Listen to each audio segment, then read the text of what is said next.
आशा करता हूँ कि सभी बच्चे अच्छे होंगे। तो आज हम लोग क्लास 10 के इकोनॉमिक्स के सेकंड चैप्टर पढ़ेंगे, जो कि सेकंड चैप्टर है भारतीय अर्थव्यवस्था के क्षेत्रक, जिसमें हम लोग पढ़ेंगे आज प्राथमिक क्षेत्रक, द्वितीयक क्षेत्रक और तृतीयक क्षेत्रक, जो कि बहुत इम्पोर्टेंट है। तो चलिए एक एक देखते हैं और लास्ट तक वीडियो देखिएगा। लास्ट में हम एक ही उदाहरण में तीनों को समझा देंगे, प्राथमिक क्षेत्रक, द्वितीयक क्षेत्रक, तृतीयक क्षेत्रक। तो चलिए स्टार्ट करते हैं। तो देखिए प्राथमिक क्षेत्रक है यहाँ पर कि प्राथमिक क्षेत्रक। तो प्राथमिक क्षेत्रक किसे कहते हैं? अर्थव्यवस्था का वह क्षेत्रक जहाँ प्राकृतिक संसाधनों का उत्पाद के रूप में प्राप्त किया जाता है। उदाहरण कृषि, वानिकी, पशुपालन, मत्स्य, खनन, उत्खनन। मतलब प्राथमिक क्षेत्रक में जितना भी वस्तु है सबको हम लोग प्राथमिक क्षेत्रक कहेंगे, मतलब प्राकृतिक संसाधन में। और प्राकृतिक संसाधन किसे कहा जाता है? प्राकृतिक संसाधन उसको कहा जाता है जो पृथ्वी पर पहले से ही विद्यमान है, जैसे पत्थर, मिट्टी, हवा, जल, इस सब को हम लोग प्राकृतिक संसाधन कहेंगे। और मानव निर्मित या मानव निर्मित को हम कृत्रिम संसाधन भी कह सकते हैं। तो कृत्रिम संसाधन जिसको मानव के द्वारा बनाया जाता है, जैसे ईंट को हम मानव निर्मित संसाधन कहेंगे या कृत्रिम संसाधन कहेंगे। जैसे कोई कलम, तो कलम को कृत्रिम संसाधन कहेंगे। बाकी सब जो पहले से ही पृथ्वी पर विद्यमान है उसको प्राकृतिक संसाधन कहेंगे। जैसे पत्थर हुआ, हवा हुआ, पानी हुआ, पर्वत, ये सब प्राकृतिक संसाधन में आएगा। तो अर्थव्यवस्था का वह क्षेत्र जहाँ प्राकृतिक संसाधनों को उत्पाद के रूप में प्राप्त किया जाता है। उदाहरण कृषि, वानिकी, पशुपालन, मत्स्य यानी मछली पालन, खनन यानी जो कोयला वगैरह जो लाते हैं वो सब आ जाएगा, उत्खनन। इस सब को प्राथमिक क्षेत्र कहेंगे। सेकंड नंबर अब जाते हैं कि द्वितीय क्षेत्र किसे कहा जाता है।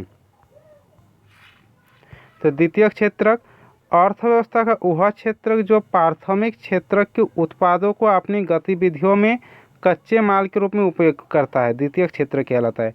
मतलब प्राथमिक क्षेत्र के वस्तु से ही बनाता है द्वितीय क्षेत्र के वस्तु को। जैसे भवन, तो भवन बनाने के लिए मिट्टी की आवश्यकता होगी, ईंट की आवश्यकता होगी, तो ईंट को मिट्टी के द्वारा ही बनाया जाता है।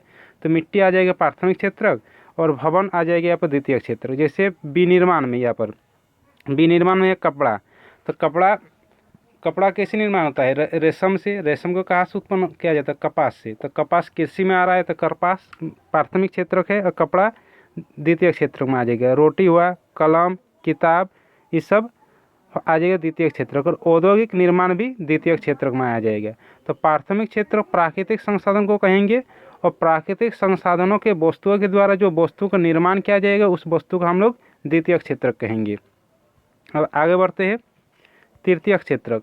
तृतीय क्षेत्रक में न किसी वस्तु का उत्पादन किया जाता है, न तो कोई किसी वस्तु का निर्माण किया जाता है। इसमें सेवा दिया जाता है। जैसे आ जाएगा डॉक्टर के द्वारा सेवा दी जाती है। कोई शिक्षक के द्वारा सेवा दी जाती है। बैंकिंग, परिवहन, व्यापार, ये सब आ जाएगा तृतीय क्षेत्रक में। तो तृतीय क्षेत्रक इसको टर्टियरी सेक्टर बोलते हैं। इसमें विभिन्न प्रकार की सेवाएं प्रदान की जाती है, इसलिए इस क्षेत्र को सेवा क्षेत्र भी कहा जाता है। उदाहरण परिवहन एवं संचार, बैंकिंग, बीमा, भंडारण, व्यापार, सामुदायिक सेवा आदि। इसमें लोगों को सेवा दिया जाता है, इस सब को तृतीय क्षेत्र कहेंगे। तो चलिए अब देख लेते हैं कि तीनों के एक साथ समझ लेते हैं कि प्राथमिक क्षेत्र क्या है, द्वितीय क्षेत्र क्या है और तृतीय क्षेत्र क्या है। जैसे हम किसान की कृषि से ले रहे हैं, तो कृषि में कपास उगा रहे हैं यहाँ पर कपास। तो कपास हो गया यहाँ पर प्राथमिक क्षेत्रक। कपास हो गया यहाँ पर प्राथमिक क्षेत्रक। और कपास के द्वारा जो वस्तु का निर्माण किया जा रहा है, जैसे कपास से निर्माण किया जा रहा है कपड़ा वगैरह, तो कपड़ा को हम लोग द्वितीय क्षेत्र कहेंगे, इसको द्वितीय क्षेत्र कहेंगे। और कपड़ा को, जैसे कपड़ा निर्माण हो जाएगा तो कपड़ा को बेचने के लिए बाज़ार ले जाना पड़ेगा। तो बाज़ार ले जाने के लिए किसी साधन से ही तो ले जाएंगे। तो साधन या कोई परिवहन, इस सब को हम लोग तृतीय क्षेत्र कहेंगे। मतलब जो न इससे किसी वस्तु का निर्माण किया जा रहा है, न किसी वस्तु का उत्पादन किया जा रहा है। मतलब एक जगह से दूसरी जगह ले जाने के लिए उपयोग में किया जा रहा है। जैसे कोई साधन, और जैसे दुकानदार, तो दुकानदार कपड़ा को बेचेगा, तो दुकानदार मतलब सेवा दे रहा है ग्राहक सबको, तो दुकानदार हो गया यहाँ पर तृतीय क्षेत्रक। तो आज हम लोग तीनों क्षेत्रक पढ़ लिए, प्राथमिक क्षेत्रक, द्वितीयक क्षेत्रक, तृतीयक क्षेत्रक।